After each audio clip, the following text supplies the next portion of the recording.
नमस्कार दोस्तों। अब यहाँ पर रशिया और यूक्रेन की वॉर रुकवाने के लिए सऊदी ने एक मीटिंग अरेंज की। उसमें तकरीबन 40 ऐसे कंट्रीज थे जिनके वहाँ से कोई ना कोई प्रतिनिधि को बुलाया गया। जैसे भारत की तरफ से उनको एनएसए को बुलाया गया, अजीत डोभाल साहब को। अब यहाँ पर कमर चीमा को इस बात का प्रॉब्लम लग रहा है कि भाई पाकिस्तान से किसी को क्यों नहीं बुलाया। खास करके अगर बुलाते तो बिलावल भुट्टो को बुला सकते थे, लेकिन क्यों ऐसा किसी को नहीं बुलाया।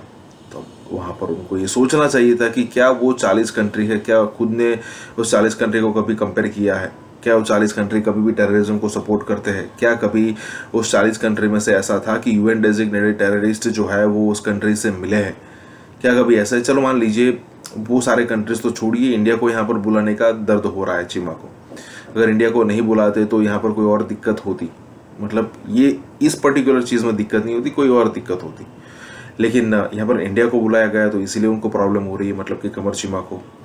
अब इतनी तकलीफ है भाई साहब को कि भाई पहले खुद सोच लेते। यहाँ पर बात हो रही है पाकिस्तान की पॉलिटिशियन की। क्या कभी आपने वहाँ पर आतंकवाद रोकने की कोशिश की? क्या इंडिया में ऐसी सिचुएशन नहीं थी? इंडिया में भी थी। इंडिया आज भी टैकल कर रहा है, लेकिन क्या कभी इंडिया ने अपने वहाँ स्टेट स्पॉन्सर टेररिस्ट कभी खड़े किए कि भाई ये जो ग्रुप है उसको मारने के लिए हम ये लोग खड़े करते हैं? ऐसा कभी नहीं हुआ। तो भाई खुद का स्ट्रेचर बढ़ाना पड़ेगा, तब जाकर सामने वाला कंट्री आपको बुला सकता है, तब तक कुछ नहीं होने वाला है। इसी के साथ ये वीडियो शुरू करता है। बहुत बड़ी न्यूज निकल कर आ रही है गाइस। सऊदी अरेबिया ने एक बहुत बड़ा समिट रखा है यूक्रेन और रशिया के जंग के हवाले से। 40 मुल्कों को बुलाया जा रहा है, जिसमें भारत के जो नेशनल सिक्योरिटी एडवाइज़र हैं अजीत डोभाल साहब, वो भी वहाँ पे पहुँचे हुए हैं। और लेकिन पाकिस्तान से किसी को नहीं बुलाया।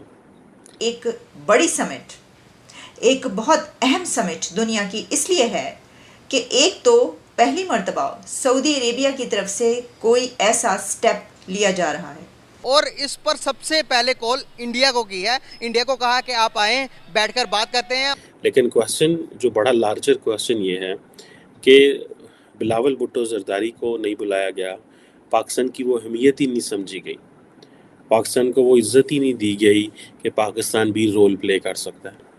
अब अजीत डोभाल साहब जद्दा पहुँचे हैं और उनको सऊदीज़ ऑब्वियसली ऑफिशियल्स ने वेलकम वगैरह भी किया। तो गाइस यहाँ पर सबसे बड़ी सोचने वाली बात यह है कि अभी तक यहाँ पर पाकिस्तान का कोई नामो निशानी नहीं है। ना पाकिस्तान को कोई कॉल किया है और ना पाकिस्तान के बारे में कहीं पे बात हो रही है कि पाकिस्तान को भी इस समिट के अंदर बुलाया जाएगा। सऊदी आपको कॉल क्यों करें? आप क्या हो? आपके पास कुछ भी नहीं है, आप मांगते हो, बहकारी हो, आपने मांगना है, आपको क्यों कॉल करें समिट में? कि अगर इसको कोई मीडिएट कर सकता है, यानी ये जंग कोई रुकवा सकता है, या रशिया और यूक्रेन के बीच कोई टॉक्स करवा सकता है, कोई पीस फार्मूला सामने आ सकता है, तो वो सिर्फ और सिर्फ इंडिया है। गाइस यहाँ पर एक कंसर्न है, बहुत ज़्यादा बढ़ता ही जा रहा है। India is everywhere, Pakistan is nowhere. Pakistan कहाँ पर है? इंडिया हर तरफ नज़र आ रहा है। हर एक मुल्क की ज़ुबान पर इंडिया है आज। इंडिया की फॉरेन पॉलिसी बहुत बेस्ट है। आप यूएई में देखें कितना इन्फ्लुएंस है उनका। कनाडा के लिए अप्लाई करते हैं वो लोग, विदाउट हेजिटेशन वीज़ा मिलता है उनको, ठीक है। और पाकिस्तानी रगड़ते रहते हैं अपने आप को कि जनाब किसी तरीके से मिल जाए और रिजेक्ट होकर बैठ जाते हैं। हम अपने मुल्क में अपने एक गरीब भाई को रोटी नहीं दे सकते हैं, तो वहाँ पे हम एटॉमिक एनर्जी जो एटॉमिक पावर है उसका क्या फ़ायदा? अब हमने रोटी की जगह वो बम तो नहीं बांध रहे। दोस्तों, सऊदी अरब ने यूक्रेन के हवाले से जो टॉक्स हैं उनका आगाज़ करवाया है। कुछ दुनिया के 40 ममालिक इसको अटेंड कर रहे हैं और ये बेसिकली एक 10 पॉइंट पीस प्लान था जो कि यूक्रेन के प्रेसिडेंट ज़ेलेंस्की ने दिया था। उसकी बेस पे 40 मुल्कों को बुलाया जा रहा है, जिसमें भारत के जो नेशनल सिक्योरिटी एडवाइज़र हैं अजीत डोभाल साहब, वो भी वहाँ पे पहुँचे हुए हैं। और लेकिन पाकिस्तान से किसी को नहीं बुलाया। पाकिस्तान, सऊदी अरब पाकिस्तान का बड़ा इम्पोर्टेंट इत्तेहादी है और सऊदी अरब जो है उसने ये जद्दा में इस मीटिंग का आगाज़ किया है। और जैसे मैंने बताया कि दुनिया के 40 मुल्क वहाँ पे पार्टिसिपेट कर रहे हैं और डिस्कशन ये होनी है कि ऐसा क्या किया जाए कि और ऐसे कौन से प्रिंसिपल्स हैं जो इस्टेब्लिश किए जाएं कि रशिया की जो इन्वेजन है यूक्रेन के ऊपर, इसको बंद किया जाए। इसमें रशिया को मेरा ख्याल नहीं बुलाया गया और बाकी ममालिक इसमें आए हैं। और इम्पॉर्टेंट चीज़ ये है कि डिस्कशन क्या होगी, डिस्कशन इम्पॉर्टेंट है और वो होगी फूड सिक्योरिटी के ऊपर। और रिसेंटली आपको याद होगा कि एक यूएन बैक्ड या यूएन ब्रोकर्ड ग्रेन डील थी जिससे रशिया जो था वो बैकआउट कर गया था। सो हमें इस चीज़ को समझना है कि ये जो पीस समिट है, थोड़ा अर्सा पहले तो यूक्रेन के फॉरेन मिनिस्टर इस्लामाबाद आए थे, बिलावल भुट्टो ज़रदारी से मिले। बिलावल साहब से उन्होंने कहा कि पाइन तुसी साड़ी को मदद करो। उन्होंने टर्किश फॉरेन मिनिस्टर को कॉल किया, उन्होंने और मुल्कों को, यूएन जनरल सेक्रेटरी को कॉल किया, लेकिन उन्होंने मेरे ख्याल सऊदी अरब से कोई बात नहीं की थी। लेकिन सऊदी अरब जो आज इनिशिएटिव ले रहा है, इस इनिशिएटिव में पाकिस्तान को नहीं बुलाया जा रहा। और सुनने में ये आ रहा है कि पाकिस्तान जो है वो जो 10 पॉइंट्स हैं जो कि ज़ेलेंस्की के पीस प्लान उसका हिस्सा नहीं है।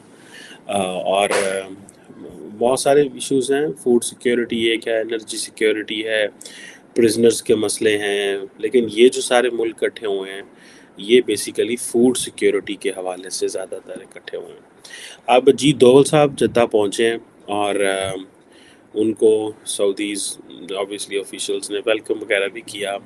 और ये अब सऊदी अरेबिया का जो अपना इन्फ्लुएंस है मिडल ईस्ट में, one, secondly on Russia, third जो फूड के हवाले से, अगर आपको याद है कि थोड़ा अर्सा पहले हमने बात की थी कि जो इंडियंस हैं उन्होंने चावल की एक्सपोर्ट रोक दी है।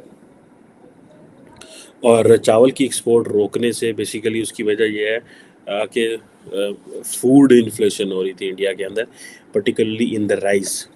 और ये चीज़ बताती है कि एक तो इंडिया जारी बात है बहुत बड़ा मुल्क है जिसको खुद भी चाहिए फूड, दूसरा उसने इंडिया की फूड चावल एक्सपोर्ट बंद करने की वजह से फर्दर फूड सिक्योरिटी के खदशात बने। और ये जितने मिडल ईस्टर्न ममालिक हैं ये सारे के सारे तो डिपेंडेंट ही इसके ऊपर, सारे के सारे ममालिक ही बाहर के मुल्कों में जो खुराक के जो ज़खायर हैं उन्हीं से तो फ़ायदा उठाते हैं। अगर पाकिस्तान है, इंडिया है या बाकी मुल्क हैं, तो वहाँ पे आजकल पाकिस्तान को भी बड़ा चाह चढ़ा हुआ है। हम भी कोशिश कर रहे हैं कि सऊदीज़, अरब्स, जो कतरी हैं, अमारातीज़ हैं, सबको लेके आएँ पाकिस्तान में और उनको बताएं कि भाई आएँ और आके हमें जो है वो करें, यहाँ पे इन्वेस्टमेंट करें एग्रीकल्चर में। और क्योंकि आपको फूड चाहिए, हमारे पास फूड है, मौजूद है, हम देने को तैयार हैं। आप हमें इन्वेस्टमेंट करें, हम उगाएं। तो इन चीज़ों में हम तो ज़ाहिर बात है बैठे हुए हैं, देख रहे हैं। लेकिन क्वेश्चन जो बड़ा लार्जर क्वेश्चन ये है कि बिलावल भुट्टो ज़रदारी को नहीं बुलाया गया, पाकिस्तान की वो अहमियत ही नहीं समझी गई, पाकिस्तान को वो इज़्ज़त ही नहीं दी गई कि पाकिस्तान भी रोल प्ले कर सकता है। उसकी वजह यह है कि हमारे लीडर तो बैठे होते हैं Jeddah, Abu Dhabi, Qatar, Oman, इन जगहों पे जाके और कह रहे होते हैं कि हमें जो है वो पैसे दें, हमारा ख्याल करें। तो वो दुनिया में हमसे हमारी उनको क्या ज़रूरत है? वो क्यों हमसे कहेंगे कि आप जो है आए इस मसले का हल करें, जबकि हो सकता है कि वो डर रहे हों कि हमने इनको बुलाया साइड लाइन्स पे तो कोई ये कुछ हमसे और ना मांग ले।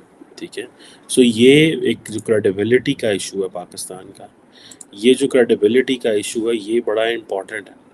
और अगर आप देखें कि लेट्स से अजीत डोवल वहाँ जाते हैं, नेशनल सिक्योरिटी एडवाइज़र, वो अपनी जिसे कहते हैं ना they are showing their presence. ठीक है जी।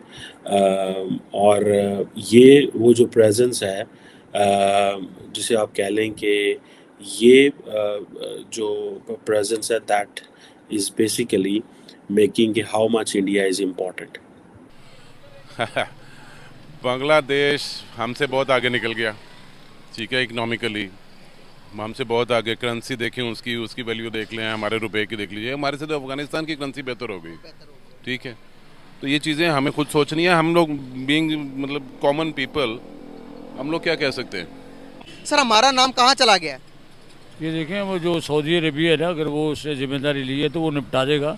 तो इंडिया तो बहुत शैतान मुल्क है यार, उसके बस की बात ही नहीं है, वो कभी भी नहीं निपटाएगा। बाद में इंडिया की तो बात ही ना करें, वो अपनी तरक्की पे कंप्रोमाइज़ ही नहीं कर रहे। वो रशिया से तेल भी ले रहे हैं, गंदम भी ले रहे हैं, रशिया से ट्रेड भी कर रहे हैं, सब कुछ कर रहे हैं,